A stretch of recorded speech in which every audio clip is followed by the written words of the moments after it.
Hi, this is your energy story for the third week of January 2026. I've spent a great deal of time this past week thinking about the energy sources of tomorrow. Offshore wind might fit into that category, but the Trump administration hasn't finished kicking that dog yet. Although just this morning, yet another federal judge, it was announced, lifted a stop work order on the $5 billion New England project owned by Ørsted.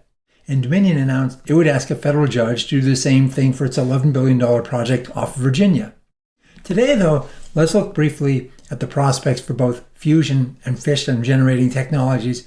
And let's start with the fusion company TAE, which announced in mid-December that it was merging with the Trump Media Group, of all things, in an all-stock transaction valued at more than $6 billion. The press release stated that by 2026, the combined company plans to site and begin construction on the first utility-scale fusion power plant at 50 megawatts. On its website, TAE notes the fact that it has achieved proof of science with the ability to sustain plasma confinement with temperatures exceeding 158 million degrees Fahrenheit. That's not too bad.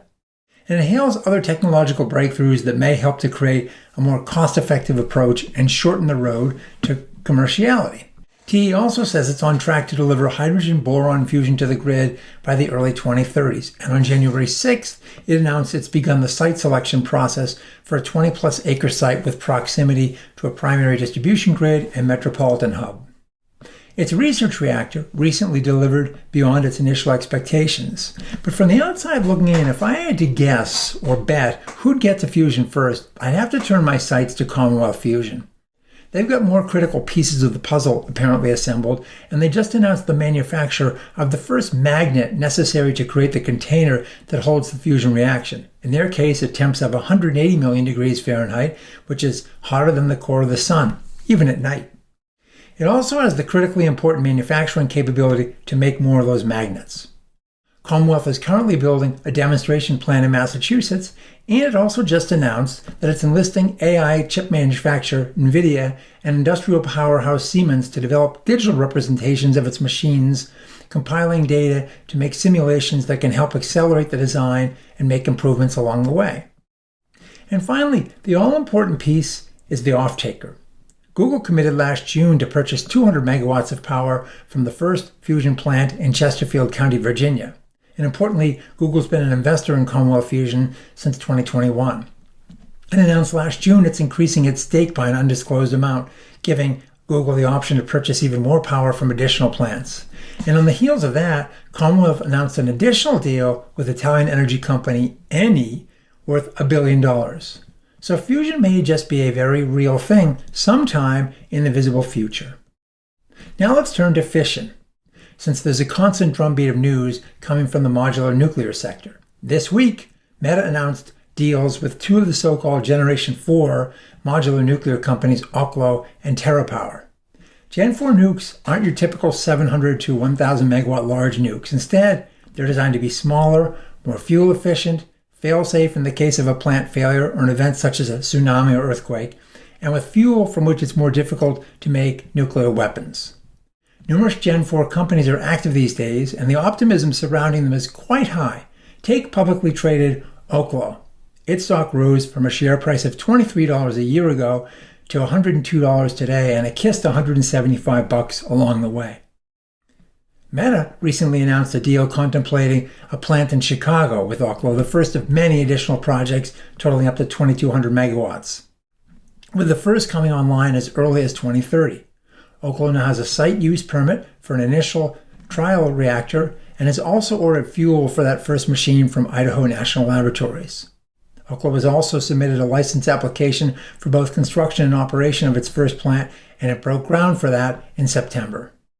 Meta's second deal with Bill Gates-backed TerraPower, while not specifying a site, includes up to 8 of TerraPower's reactors, joined with energy storage systems for load-following capabilities. 2 of those plants may be commissioned as early as 2032, with the enterprise eventually scaling to be as large as 2,000 megawatts of nuclear generation paired with 1,200 megawatts of storage. If a nuclear renaissance is to occur, it will be the insatiable energy appetites of the hyperscale data centers that likely catalyzes it. Last August, Google, Kairos Power, and Tennessee Valley Authority announced a power purchase agreement between Kairos Power and TVA for up to 50 megawatts in that case that would support Google data centers in Tennessee and Alabama. That makes TVA the first U.S. utility to ink a power purchase agreement with a Gen 4 reactor. Kairos and Google have a separate agreement for 500 megawatts of nuclear capacity by 2035, with the first of those units scheduled for operation by 2030. Meanwhile, Amazon and X-Energy are moving ahead as well. Last August, they announced a relationship with Korea Hydro and Nuclear Power and Doosan Enerbility to accelerate the deployment of modular reactors in the U.S. with an eventual target of 5,000 megawatts across the country by 2039. In December, X-Energy also inked a binding agreement for the manufacture of its main power system steel components for 16 of those 80-megawatt modular reactors. Amazon has also selected its first sites, having signed an agreement with Energy Northwest. There are other modular nuclear companies besides the ones I mentioned, such as NuScale and Holtec, but they all do face similar challenges. First, they have to get regulatory design approved by the Nuclear Regulatory Commission, and only NuScale has done that so far. Then they have to build and trial their first reactors. Even as they start construction of the plants, they will eventually build more machines. To get there, they'll need to fill their order books, because selling one or two of these isn't going to get to the scale needed to drive down costs, especially in today's world where anything related to power is soaring in price.